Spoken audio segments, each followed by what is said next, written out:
Okay, so we've got our blocks to draw squares and our blocks to draw triangles. The trouble at the moment is they always draw triangles of the same size, this 100 units long, and this block to draw a square will always draw them 100 units long.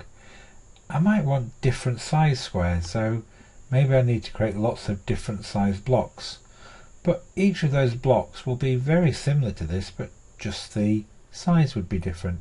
Again, in programming terms, that's not very efficient. Surely we must be able to do something with this block here and get it to be able to draw squares of different sizes. And this is where the idea of variables comes in. What we need to do is click on data here, and we need to make a variable. And a variable is like a jam jar somewhere to store information. And I'm going to call our variable size. That's going to be the size of our square. I'm going to leave it for all sprites, don't worry about that for now. So what you see is when we create this variable, it gives me some more blocks. It gives me the value size here, we'll see that.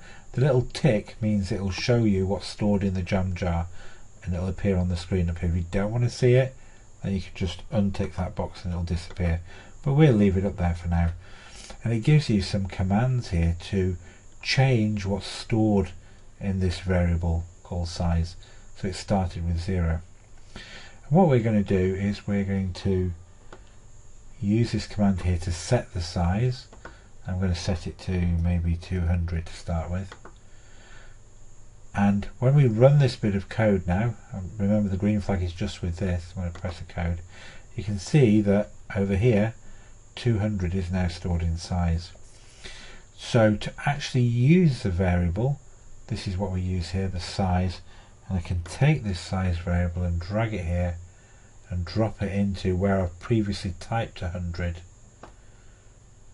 And now when we call the block square, it will run down here drawing the square, but when it gets to the move so many steps, it won't know in advance what's going to go in here. It will go and look into the variable size, which we've now set to 200, and it should draw me a square of 200. So let me make sure I call the square block.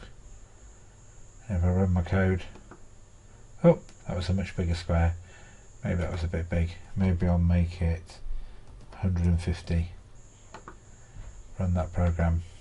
There we go, a much more reasonable size square. So by altering the variable here, which we can do in our program, we can call the block, and the block will use the variable in here to decide how far to move. And that's basically the concept of using a variable.